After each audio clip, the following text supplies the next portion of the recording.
patterns that cause people to be fulfilled, to be happy, to fit, to be strong, to feel alive, to be vibrant, to have passion in their life, to do well financially, but even more importantly, emotionally, psychologically, spiritually, in their health and their relationships. And there are also patterns that make people frustrated, overwhelmed, depressed, sad, lonely, cause them to be struggling financially, struggling with their body, struggling intimately. And those patterns, they're not because there's something wrong with somebody, it's because of a pattern that we're doing. Now, what's the fastest way to create a change? In basically developing the one thing that all people have in common who succeed, they're leaders. Because I don't care what style you are, I don't care if you're a mom, if you're a great mom, you lead your child, you're not led by your child. Or a great dad. If you're a great business person, you're a great salesperson, you're a great negotiator, you're a great anything, you're a great human being. This has been my entire life's obsession. What makes the difference in people's lives? And that leadership component, as I say, it doesn't always mean somebody follows you. A leader is somebody who lives life on their terms, that you will never settle for less than you can be or share or give or create. It's not what we get that makes us happy, it's who we become. How we live our life, who we are as a person. People can take away all the things, but who you become, no one can take away. And the problem is most of us are trying to be something we're not. And it isn't so much about change, about changing yourself. The change happens when you be yourself. Know thyself, that's the hard part for most people, and then be thyself. Because most of us in our lives, out of our desire for respect or achievement or love or connection or something, we've been trying to be the way we think we have to be in order to get that love, respect, appreciation, whatever it is we've been after at some unconscious level. And we've been doing it so long that we think that this is who we are. Because success without fulfillment is failure. And I can't tell you how many people I work with who are supposedly the best in the world at what they do, and they have more money than they can spend, and they have all these people that love and respect them, and yet they're unhappy inside. Because if you want to know what's really you, where you're going to be alive is when it's really you. And you may even think you know who you are because you've been living a certain way, but I'll tell you how you'll know. You'll feel euphoric, you'll feel strong, you'll feel unlimited, you'll feel free. I have seen, out of 3 million people around this earth in 80 countries, I've seen just about anything you can see, and there are only so many patterns. And what you're going to find underneath all of this behavior is we have the same needs. When you understand what those needs are and which ones you're focusing on, you start to understand why people do the crazy things they do, including you and I. And you begin to understand, hey, there might be a better way to meet my needs, and I don't have to get caught up in this game of stress and frustration and upset, or I could really help this person I care about, because I could see what's really going on. Part of what we want to accomplish here as leaders is we want to become practical psychologists. We want to understand what's really going on so we can help, so we can make a difference, so we can transform. So yes, of course you can do better in your business, because the more you understand about what people need and want, the greater you're going to be, the better manager, better leader, the better mom or dad, the better friend. And there's a better you that's available when you understand what's driving you. But most of us are running patterns over and over again, and we want to free that up. To free it up, we got to break the pattern. We got to do things that are different. So we're going to do something different. I'm not here because I believe in positive thinking. If you think that's what I believe, you don't know much about me. I'm not one of those people that believes you're supposed to go to your garden and chant, there's no weeds, there's no weeds, there's no weeds, there's no weeds. There's weeds right there. All right, that's what I believe. Here's what I believe. I believe that if you really want to be effective, you got to tell the truth.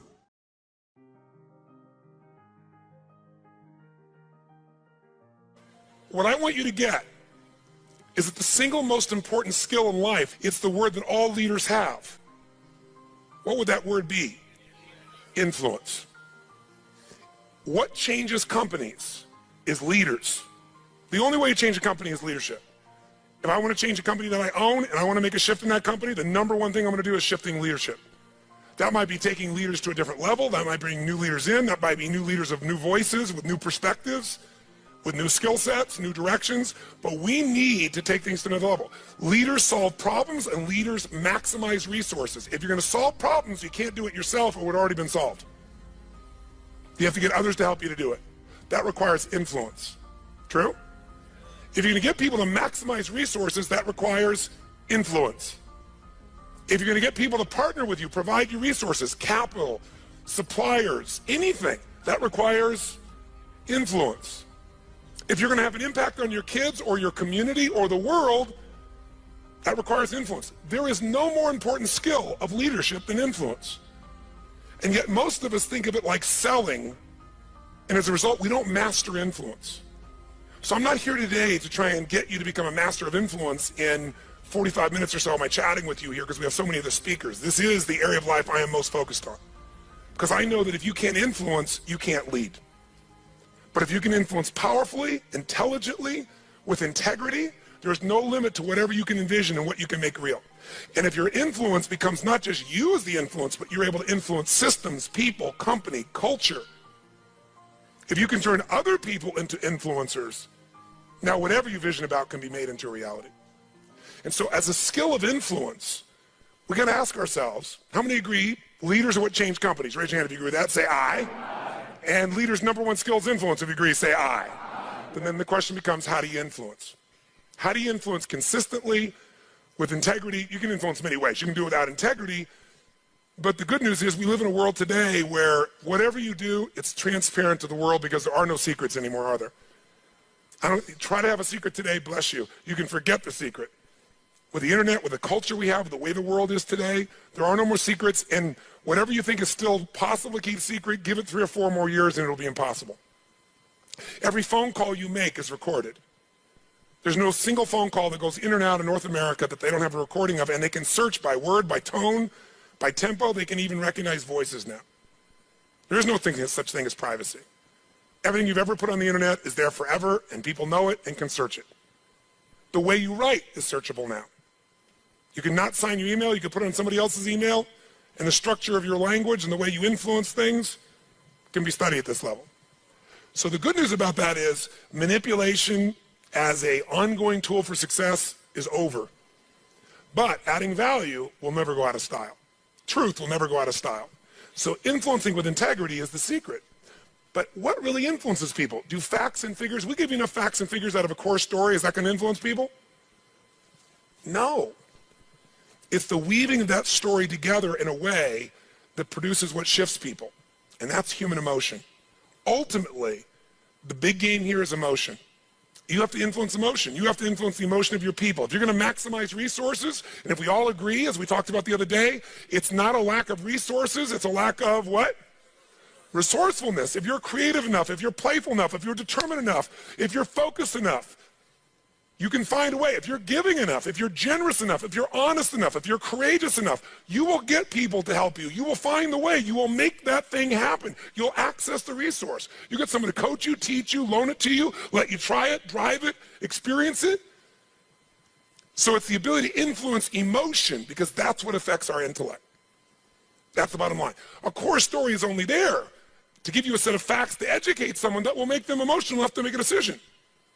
And what they do is they go through a series of things that you have emotions about. They may say them in a non-emotional way, but the only reason they work is because you know they're going to open the person's emotion. How many agree with me on this? Say aye. So as leaders, we can never forget that humans are emotional creatures, including ourselves. And to influence other people, we have to know what already influences them. And we can't ever forget what truly influences them. It's going to come down to our ability to connect with them at a deep emotional level, or get others to do the same. Here's how I'd say it in a really simple term. To influence someone, you have to already be influenced. Right? To move somebody, you better be moved. To touch somebody, you can't touch somebody about your product or service or vision or idea or your company if you're not touched. To persuade others, you have to be persuaded. You can't give somebody else what you don't have. Now, you may have it intellectually, and here's the challenge. When you first meet somebody in your relationship, and you're all excited, what's the level of energy like? 0 to 10, make the sound of that energy. You meet somebody you're totally excited by, make the sound, everyone.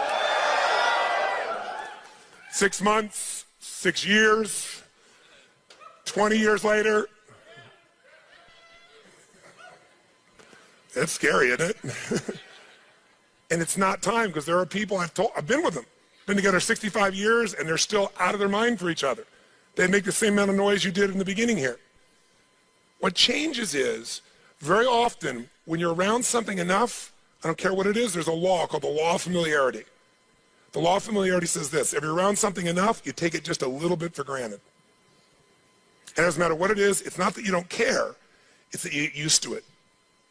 It's that the variety of it is not quite as high. It's not so new. And with that, sometimes you give it less significance. Even though in your heart you know it's significant, you don't keep the aliveness of it. It becomes something you intellectualize versus something you feel inside your body with a passion.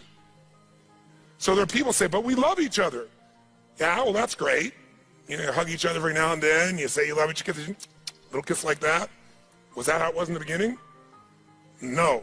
It isn't time. It's that most people don't understand that this emotion, this intensity, this passion has to be constantly reinforced every single day. And like any muscle, if you don't use it, so then you have the base understanding of why you do what you do, but you've lost the energy that makes it alive.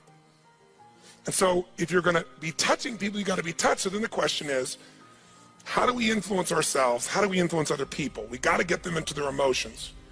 We got to get ourselves into the emotions that are going to move us to action. And we got to do that ongoing, because otherwise all the stuff you wrote down will die. It'll die in your book. It'll die in your head. There has to be a level of emotion, a level of hunger in you that makes you go follow through. There's got to be a level of energy in you that when you go share it with people, you're able to influence them to follow through. And when they don't do it, enough to get back in there with them again and get them to do it again.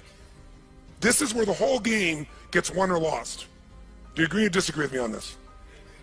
So what we got to look at is, first of all, us. How many of you have days when you wake up and you feel like, I don't want to talk to people today? How many got days like this in your life? Say I. But again, as I said the other day, if you're the leader, you don't have that choice. If you're the leader, you have to get in a good state. If you're the leader, you have to get yourself in that place. And how many of you have had some gut checks? Let me see again in the last 6 months, 12 months in your business with economy changing like it's never changed before. How many have had those gut checks? Say I. So what do? We have to become masters of influence, which means we have to be able to master the state of our own organization. To master the state of our own organization, we've got to know how to change that. How fast, my friends? How fast? And where does it have to start? Ourselves, since we're the first constraint. And if we can do it with ourselves and influence, then we can teach everybody else to influence. We've said business is innovation and marketing. You have to influence people to innovate, because they're not going to just do it because they're used to what works and it's easier and they know it. Innovation means massive what? Change. How many people go, give me more massive change in my life with all the other things I'm trying to hang on to? They're not going to do that. You have to influence people to innovate. And marketing is influence. So what influences us is our states. How do we change our states? Let's start with you and I and with anybody we're going to work with. You've worked with me before, you know the first answer. If you're going to change somebody's state, the fastest way to do it is physical. Trying to change somebody's mind is really hard. Change their body, their mind will go. If you doubt it, give somebody enough alcohol and just see how quickly you can change them. True? Give them enough alcohol, I don't care who they are, they're going to change. What are you changing? Biochemistry, physiology. Physical body and the emotion, the mind will shift. That's why people take drugs. That's why people eat. When they go eat, it's a biochemical change in their body. So, but we can do this through movement. We can do this through change. So if you want to be the leader and you're going to be affected, first thing I'd say to all of you going home, so you don't feel overwhelmed, is you need to develop an ongoing discipline, because we are our rituals. And I mean a physical one. If you want to say, well, why is my life the way it is today? Look at your rituals. Whether you call them rituals or not, you have them. Most of you get up and you have a set of rituals. You go straight to email, or you go straight and work out, or you go have your breakfast, or you hit the snooze alarm at least 3 times. It's your ritual. Who knows what I'm talking about here? And if you want to know what somebody's like, you can see their rituals. You can look at anybody's body in this room, if you had them take their clothes off, and you know some of their rituals or lack thereof. Is it true? If every day you get up and your ritual is you go to Starbucks and order a smoke boca, whatever those things are that you have, right? And a big muffin and whatever it is, right? And that's what you do every day. It's not hard to figure out what you're going to be like by 10:30 in the morning. You're going to be looking for your next coffee, your next whatever, because we want to stimulate your adrenal glands like crazy, and they're going to drop predictably. And we know what your stress level is going to be like. We know when your energy is going to go and fade. It's predictable because of your rituals. If you eat a certain way, you can predict that person's going to be fat and tired. You eat a different way, you know. If a person eats and they exercise a certain way, you know what their body's going to be like. Who here works out 5 days a week, never misses? It's just your life. Let me see your hands. Look at the number of people here. That's fantastic. That's really, give everybody a hand. That's really fantastic. Who here honestly never works out consistently, right? Don't clap. Now here's what's interesting. I'm not saying one is right as one is wrong, but will those two different rituals create a different body, yes or no? If we wanted to really make it clear, we'd say everybody works out 5 days a week, stand up, we can look at them, sit down, everybody doesn't work out, stand up, look at them. It'll be pretty obvious. Now, some people's metabolism is different, they get by with different things, but you get the picture, don't you? Your relationships today are the results of your rituals. If the first thing you do every day when you come home is, hi, honey, and then you go and give them a little peck on the cheek, and then you sit down and start typing your emails, or you flip on the news, it's not hard to know what your relationship's going to be like. You guys might love each other, but it's going to be one boring, dead relationship. It's like having a brother or sister. But if your new ritual was, and you just, in the beginning, you made it a ritual. You just made it for fun. You say, every day when I come home, the minute I'm going to do is I'm going to yell my husband or wife's name, or sometimes my wife's a little crazy, so I go, Lucy! I'm home, and then we both go running. Wherever she is in the house, wherever in the house, we go running full speed like lovers that haven't seen each other in 6 months. We do it, ask my assistant, all the time. Now, not every day, but it's our ritual to this process, right? It's just a crazy thing. Thank you. Thank you. I appreciate the hand, but that's not why I'm telling you to do this. I'm telling you this because I want you to create yours. Because when you do that and you're playful and crazy, and you do that on a regular basis, like you can't wait to see each other. And the biggest ritual that we have besides physical, and by the way, let me just say to you this. When you go home, if you want to transform your business, transform you by creating first, if you don't already have one, a set of physical rituals that you're not going to miss. I don't care if it's 3 days a week, 4 days a week, something that's going to make you physically strong, because in a place where there's going to be a lot of fear, the way you deal with crisis is number one thing you should do is feed your mind. And you're doing that. Get yourself new answers. Immerse yourself in new environments. Get new voices. Have new perspectives. Ask some new questions. Isn't that what we've been doing here? Right? And we're doing it together and bringing all these people together. I basically, to create innovation in your life and marketing, I've assembled here 19 people. You assemble 5 days of your life, and we're just rocking day and night. It's the total immersion of what I taught you in innovation. It's really what it is, but this has got to continue. For it to continue, though, we've also been managing your state to a great extent. Right? Most of you don't go home in 4 or 5 days and start clapping like crazy and screaming and shaking. You don't do that yourself. Right? And so some of you are going to go like, wow, it doesn't feel the same as at the seminar and stuff. You know, I'm back here by myself and my people aren't doing this. But some of you will go home and initiate this. You're going to have your Physiology 5, your 5 minutes of physiology shift, once an hour, once every 90 minutes, or no more than once every 2 hours. You're going to start your morning with everybody. You're going to bring in and get some little audio clip of something from a movie or something that blasts across, the room, and have everybody stand at attention. You're going to do some crazy stuff if you're smart. Go over Zappos and see what they do. They got the most crazy stuff going on there.